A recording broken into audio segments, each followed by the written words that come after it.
سی تیری خود غرضی second last episode. آج کا سب سے اہم سوال، شمشیر کا مرنا کیوں ضروری تھا؟ وہی ہوا جیسا کہ ہم نے آپ کو بتایا تھا، یعنی کہ شمشیر کی ڈیتھ ہو گئی۔ لاسٹ ویک بھی آلموسٹ سب ڈرامہ ریویو چینلز نے یہی بتایا تھا کہ ڈرامے کی ہیپی اینڈنگ ہوگی اور شمشیر زندہ بچ جائے گا، سوائے ہمارے چینل کے۔ ہم نے آپ کو بتایا تھا کہ شمشیر مر جائے گا اور اس ڈرامے کی اینڈنگ ٹریجک ہے۔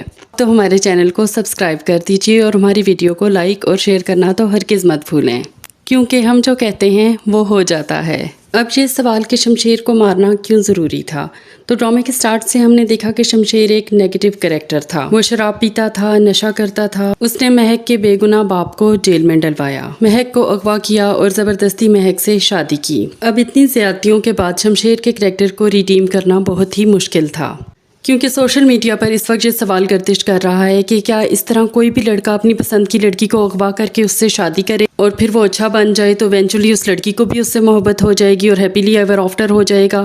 تو ایسا میسیج کنوے ہونا بہت ہی غلط تھا۔ پھر کچھ یہ بھی ہے کہ ہمارے ڈائریکٹرز کو اور رائٹرز کو کریکٹرز کو امر کرنے کا بے حد شوق ہے، تو اب شمشیر جو ہے وہ ہمیشہ کے لیے امر ہو چکا ہے۔ اور سب سے بڑھ کر یہ کہ بابا صاحب کو ان کی ساری زندگی کے کرتوتوں اور غلطیوں کی سزا بھی ملنی تھی۔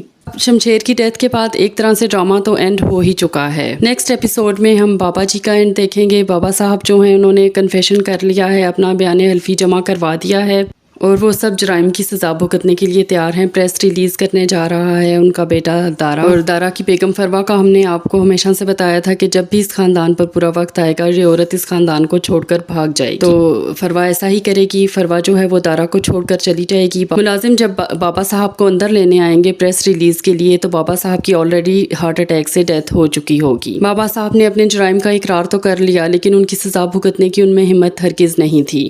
دارا اب اکیلا رہ جائے گا۔ مہک، جیسا کہ ہم نے آپ کو بتایا تھا کہ مہک اپنے ماں باپ کے گھر میں رہنے کو پریفر کرے گی، اور بابا صاحب اپنی 50% پراپرٹی جو ہے وہ شمشیر کے بیٹے کے نام کر کے جائیں گے اور مہک اس پراپرٹی سے بچے کو پالے گی۔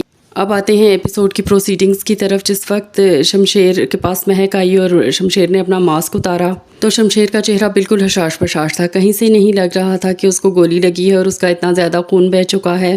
تھوڑا سا میک اپ شمشیر کا اس طرح کیا جانا چاہیے تھا کہ ایک دم سے فیل ہوتا کہ یہ بندہ کلوزر ٹو ڈیتھ ہے، پیل دکھاتے اس کو، اس کے حلقے وغیرہ دکھاتے۔ پھر دوسری طرف شمشیر کی ڈیتھ پر بہت ہی انڈر ویلمڈ قسم کا ری ایکشن تھا دارا کا، دارا کے باپ کا۔ مہک کا باپ جو ہر وقت عورتوں کی طرح روتا رہتا ہے، اس نے ایک آنسو بھی بہانے کی زحمت گوارا نہیں کی۔ حیرت ہے کہ ساری بہادری کا مظاہرہ اس نے شمشیر کی ڈیتھ پر ہی کرنا تھا۔ دارا کا بھی ری ایکشن اس طرح کا نہیں تھا جیسا ہونا چاہیے تھا، اور نہ ہی بابا صاحب کا۔